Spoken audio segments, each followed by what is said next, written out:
Hello my lovelies and welcome back to my channel. Today is Sunday, so that means it's Slaughter Sunday with Sally. If you don't know who I am, well, my name is Sally, and what I do here is I look into true crimes, mysteries, urban legends, ghost stories, anything in between, anything that takes my fancy. And if you're one of my returning friends, then hi, how are you? I hope you're doing really well. Thank you for coming back. Thank you for the continued support. I really appreciate everything that you do for me. I just have a couple of service announcements today. Obviously, I put a disclaimer on the beginning of every single one of my videos, but I just want to remind people that I'm the type of person that doesn't hold back on details. I think details are super important. I do have a line, I will not cross her however, but I do sometimes put in photos. I talk about bodies and crimes in a lot of detail. I give you all the information I possibly can without crossing my personal moral line. So if that's not for you, I completely understand. Click off. Maybe I'll see you in another video. I really don't hold a grudge, don't worry, but just take care of yourselves, okay? Secondly, if you are just here to make nasty comments, to bully other people, to make comments about me, to troll my channel in general, you will be deleted and blocked from my channel because I don't mess around here. I don't like bullies. You've just been warned, okay? I don't stand for it. So please be nice to each other. It doesn't take much to be nice, okay? Now that stuff is all out of the way. Today we're going to talk about the brutal and horrific murder of Sophie Lancaster, and the reason we're going to talk about this today is because not only is this an awful case of where a young lady brutally lost her life, but in my opinion Sophie was murdered because she was different, and that is just not okay. It's not okay to hurt anybody, even with your words, just because they're different from you.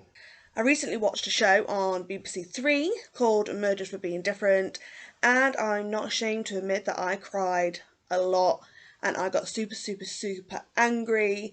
I was sad. I was also comforted by some of the details about her family and her boyfriend, but mainly I was just disgusted, and you'll see why. So let's take a look at why Sophie was killed and if anything could have been done to prevent it, shall we? Let's go.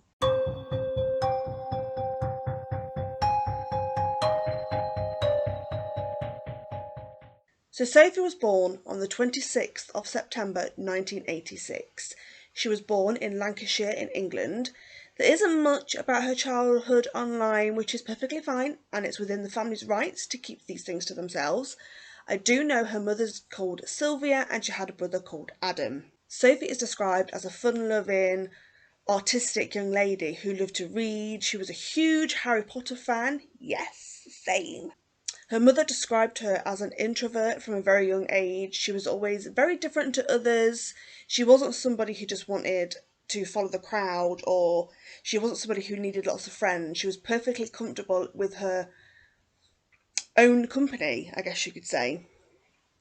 As she entered into her teenage years, Sophie began to come into her own. She started expressing herself through her clothing. She was what we would consider a, inverted commas, goth. She would wear darker clothing, darker makeup. She liked heavy metal music and gothic rock. She also had a handful of friends who also were goths. They were into the same things as her. Her and her friends would attend parties and gigs where gothic music was played and heavy metal music was played. While she was attending one of these parties or gigs, this is where she met Robert Maltby. Robert, who was also 20 years old, was also what you would call a goth. He was interested in all the same things as her, and the couple were mad about each other from the very start. They dated for a little while, and the family and friends said they were always together. They weren't the type of people that would just start problems with other people. They were quite happy in their own little bubble. They just loved spending time together. However, that didn't stop other people starting issues with them. There were several occasions where both Sophie and Rob were made to feel less than or called names for the way they dressed. They would be chased out of places. They were called things like inverted commas moshers, which is actually very insulting to people of the Gothic community. They didn't take lightly to that. For those of you that don't know what I'm talking about, Goth is essentially a subculture that arrived in the UK in the early 80s. People who were considered to be goth mainly wore black clothing, black or dark makeup, which often included the boys. They listened to goth rock and had a bad rep. Not that I know why. I tried to research this quite heavily because I know when I was at school, and I was at school in the early 2000s, we had people that were into gothic rock and things of this nature, and they did always seem to get a bad rep around them, and I don't really understand why. I personally never had an issue with people that dress differently or look differently. I went through stages of doing that kind of thing. I even went through a stage of cutting all my hair off. So I don't understand it myself, but that's just because I am the type of person I am. If anybody knows or anybody can understand it better than me, again, reach out to me. I'd love to hear your thoughts and opinions and even facts on this.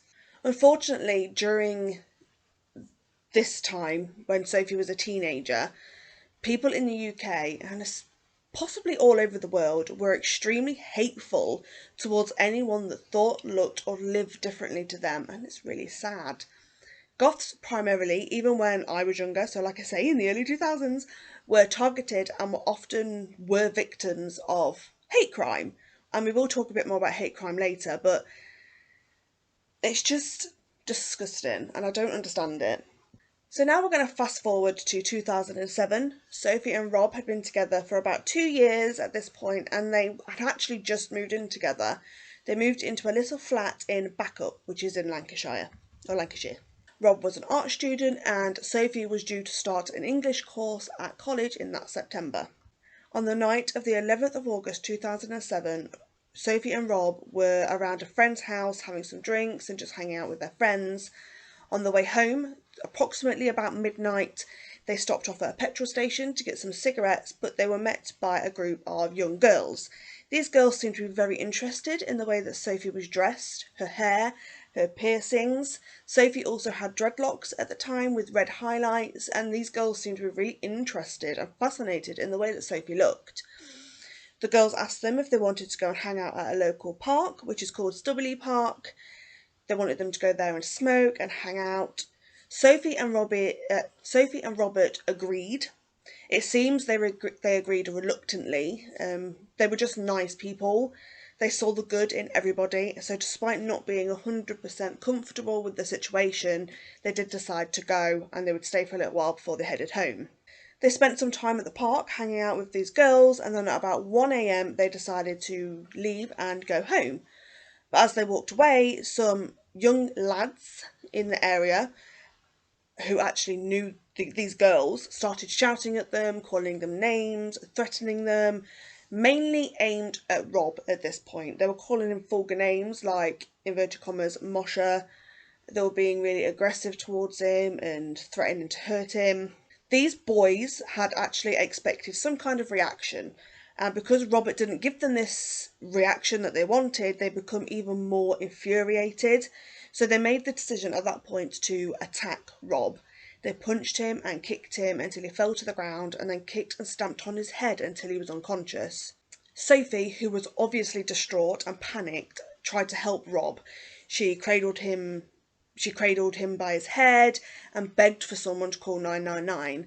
Her pleas were ignored, and instead the group launched a frenzied and ferocious attack on her instead.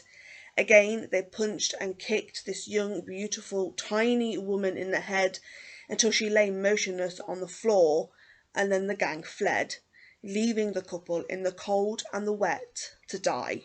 Both Sophie and Robert were in a very, very bad condition. Witnesses would later tell police that the boys had jumped up and down on Sophie's head.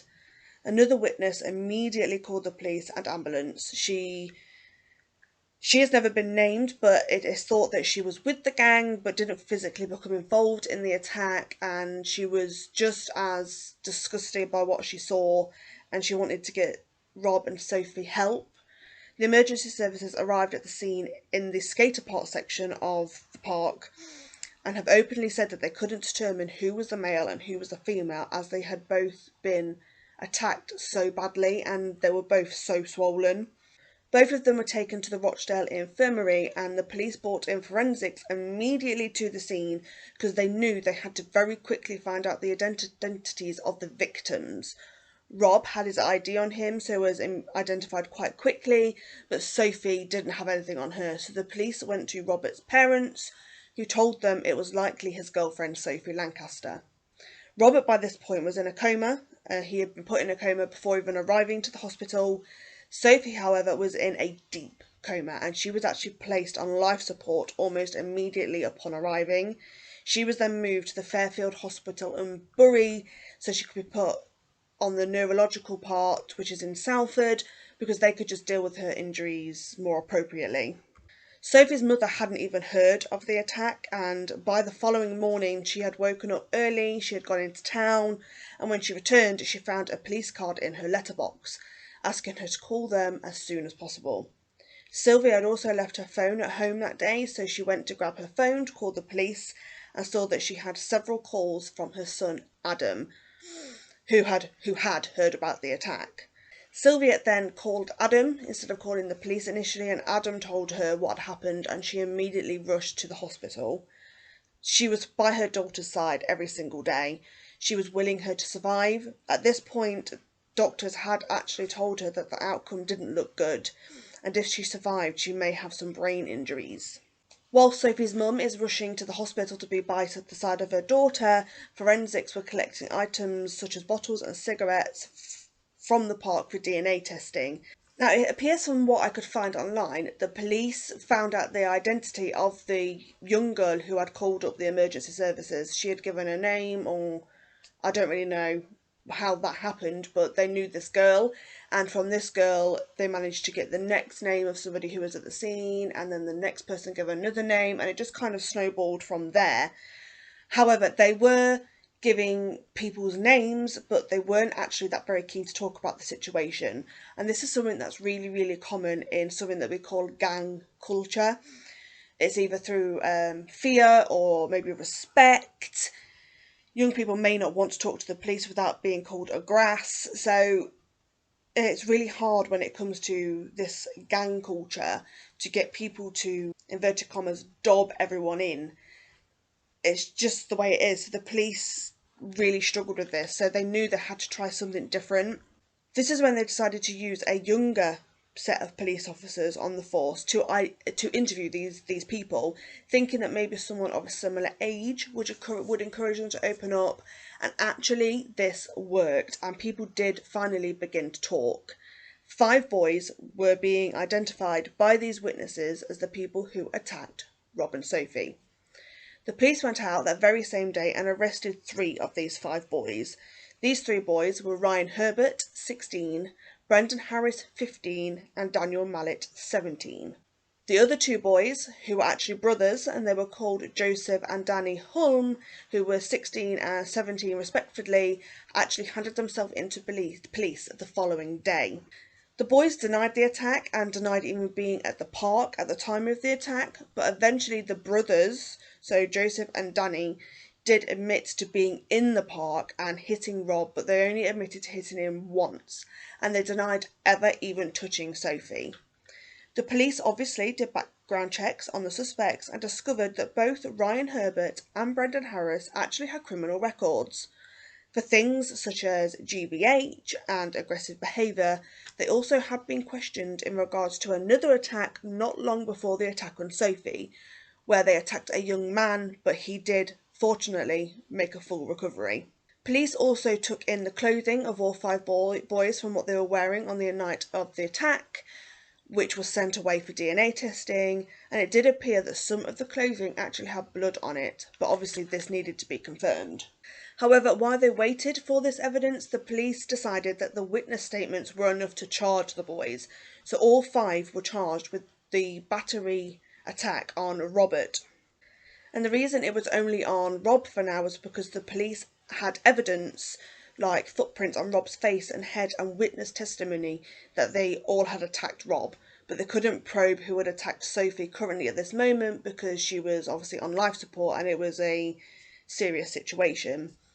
At this stage, 3 of the boys, Joseph and Danny Holmes and Daniel Mallet, were actually released on bail as they had no previous records. But Brendan and Ryan were kept in custody as they were violent and they were actually potential flight risks. Back at the hospital, Rob was making a really good recovery. He had been woken up from his coma but was struggling to remember anything that had happened that night. When the police went to question him, he really couldn't help them that much at all. Sophie's prognosis, however, wasn't as good. She just wasn't getting any better. The bleeding and swelling on her brain just wasn't reducing. The doctors weren't hopeful that she would make a full recovery at this point. This is when police decided to send in a pathologist to Sophie while she was still on life support. While this is a normal procedure after somebody dies, they knew that they needed to have more evidence to prove who had attacked Sophie, so the pathologist examined her body to find the evidence that they needed before she'd even passed away, and at this point it was just to get the evidence for the GBH and battery attack on her. They concluded that Sophie's injuries were inflicted by at least 2 of the boys. Her head injury was actually made by 2 individuals kicking either side of her head at the exact same moment, creating an impact that was doubled because it was all forced into one area of her head. She had shoe prints on her head, and at this time the boy's clothing was returned and it was discovered that Sophie's blood was found on at least one of the boy's clothing. To be specific, her blood was found splattered on the inside of a pair of jean legs. This resulted in the boys all being charged with her attack. But things were looking worse and worse for Sophie. 10 days after the attack, Sophie had a brain scan and they found out that she didn't actually have any brain activity. So essentially she was brain dead. This left her mother Sylvia with an awful decision to make. And 13 days after her attack, on the 24th of August 2007, Sophie's life support was turned off and she sadly passed away surrounded by her family. This was now very much a murder investigation. After Sophie's death, the Crown prosecution increased the charges of all 5 of the suspects to murder. Joseph and Danny Holmes and Danny Mallet, who had recently been released on bail, were brought back in and remanded in custody. On the 5th of October 2007, after the police had spoken to over 100 witnesses and residents in this case, they actually came to the conclusion that there was no other charges to be put on anybody else. Although at least 15 to 20 people were there on the night of the attack, they couldn't directly link them to this crime. On the 18th of October 2007, all 5 suspects were summoned to appear in Preston Crown Court to be charged. They were all charged with the first-degree murder of Sophie Lancaster and the GBH of Robert Maltby. On the 14th of December, they appeared in court again to give their pleas, where they all pleaded not guilty. Now we fast forward to 2008, and this is on the 10th of March. This is when the trial officially begins in the murder of Sophie Lancaster and the attack on Robert Maltby. I should point out that at this time the judges didn't allow the boys' names to be put out in public in fear for their safety, blah blah blah. This is where all the boys actually changed their pleas. All 5 of them actually pled guilty to the GBH of Robert. Ryan Herbert pled guilty for the murder of Sophie, but Brendan Harris maintained his innocence on this charge, and the other 3 boys actually had the murder charges dropped, citing lack of evidence. So essentially that meant that Ryan Herbert was the only one that needed a trial now, as the others were all just waiting to be sentenced on their guilty pleas. Ryan's trial started with opening statements. The prosecution began telling the jury that Sophie was killed for simply looking different. They also went into much detail about Sophie's injuries. The trial actually lasted 17 days, ending on the 27th of March. Brendan Harris was in fact found guilty of the murder by a jury of his peers. Also at this point, the judge allowed the names of the boys to be released by the media, a decision that had mixed responses. I say if you do an adult crime, you must be treated like an adult, and adults' names are printed. They were charged as adult, they were in adult court, so Boo fucking who, in my opinion. On the 28th of April, they were all sentenced. Both Harris and Herbert were sentenced to life in prison. Harris was to serve a minimum of 18 years and Herbert to serve at least 13 years and 3 months. The others were also sentenced for the GBH of Maltby that they all had pled guilty to a few months earlier. Joseph and Danny Holmes both received 5 years and 10 months, and Danny Mallet received 4 years and 4 months. However, on the 13th of June, all the defendants tried to appeal their convictions. Who knows why? On the 17th of October, the appeals were heard, and on the 19th of October, the appeals were announced. Shockingly, Herbert had his sentence reduced from 16 years to 3 months to 15 years and 6 months, as the judge felt like the fact he pled guilty wasn't given enough consideration. Then it was cut down to 14 years and 6 months for good behaviour. How does that make fucking sense? He murdered somebody. All the others had their appeals rejected, as they should.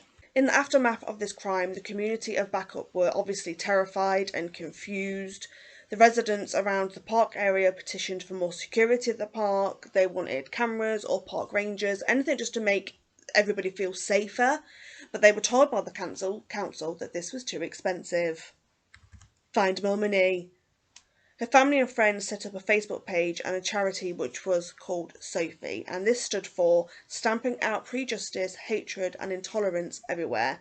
They wanted to remember Sophie and work towards having a more accepting, tolerant and less violent society. They used this charity to do workshops, and they went into schools working with small groups to talk about different cultures and how to respect everybody as a human being in general. A number of bands also dedicated songs to Sophie within the Gothic community. There was also a concert held in her honour where they raised money for her family, and they held a concert that lasted a whole 24 hours where 10 different bands played for free. Some of this money was allocated to buy a memorial bench which was placed in Whitby in 2008, and it still stands there to this day. Sophie's funeral was held on the 12th of November 2007 and hundreds of people attended. In 2009, the heavy metal concert Bloodstock Open Air Festival, which was a weekend event, announced that they would be renaming their second stage the Sophie Lancaster stage, and it has stayed that way ever since. In the years following, many other gothic and heavy metal bands have dedicated songs, albums and shows to Sophie. In 2014, her mother Sylvia won an OBE for her work with the Sophie Fund and her ability to educate young people on how it is okay to be different. Sophie's murder has certainly had a massive impact on society. Her story has been featured on many documentaries, in books, in theatre, in poem form and even on TV. In 2017, Coronation Street ran a storyline very similar to Sophie's, where her mother Sylvia was actually involved very heavily in the storyline, offering advice and genuine feelings to the roles of the characters. She said she thought it was portrayed very well and it was very true to what happens in these kind of situations. I didn't personally watch it, so if you did, let me know in the comment section what you thought about it. Since her death, people of the Gothic community have also been making a stand. There has been much discussion as to whether this crime was even a hate crime. But how was it not, in my question? A hate crime is defined as a crime, typically one involving violence, that is motivated by prejudice on the base of race, religion, sexual orientation, or other grounds. So how was this not a hate crime? She was attacked for looking differently, and it's clear she was attacked for looking differently by the way the boys spoke about her and Robert in the lead up to this attack. The name calling, etc. However, in 2008, an online petition was actually set up in order to make crimes like this a hate crime in the eyes of the law, and the petition was taken to 10 Downing Street, and it was actually backed by several of the MPs. In 2009, a judge acknowledged that he was unable to change the law, but he amended the one we already had, including subcultures such as the Gothic community into this law, making crimes against these kind of subcultures a hate crime, or at least under that umbrella. Police forces all over the country have also put these kind of subcultures under their hate crime policy, so anybody that is attacking somebody based on the way they look, the way they dress, anything, this will be considered a hate crime and they will be charged appropriately. And what happened to Robert? Poor old Robert. He lost the love of his life and he really did struggle with that through depression, and he was trying to get his brain injury fixed, I guess. He was recovering. In 2017, he did his first and only full-length interview on the 10th anniversary of Sophie's murder. As I say, he has thankfully made a full recovery after his brain injury and has actually returned to his art studies. He hasn't spoken out before about the crime as he was healing, and it felt like the media was quite patronising. He didn't want to be remembered as the boy that was beaten because he was goth. He says the whole thing isn't a hate crime, but it is actually a bigger issue within society in regards to youths and violence, and I don't disagree. He also no longer follows the gothic fashion. He has a new girlfriend and he plans to move abroad in the future to work on his art. Sophie's mother, Sylvia, continues to do her work with the Sophie Fund, and she still continues to talk to people about being more accepting of others that look differently. So, quickly, I'm going to touch on some of my opinions. There isn't really much I can say on this case. It is absolutely devastating, it is tragic, and it is absolutely disgusting that people within society that we live in a society that I raise my children in, are still attacking people because they're different to them. They're attacking people based on their race, whether they're gay or straight, whether they have different hair, different clothing, whether they're a goth, whether they're an emo, whatever. People are still being attacked on this. And I would like to say that our society has got better with it, but it really, really hasn't. In 2017/18, the highest number of hate crimes was ever reported. So what does that show you? I know now we're in 2021. I couldn't find the figures for 2021 or 2020, but I don't think it's got much better. You see it on the news all the time. And I think the media does play a big role in this as well, because they put things within the media that is there to essentially terrify us.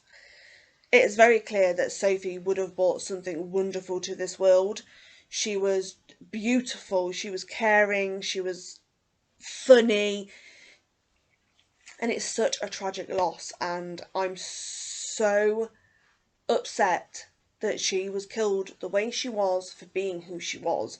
Nobody should ever be killed or hurt for being who they are and being true to themselves. So please remember that, and also remember that in the comment section down below.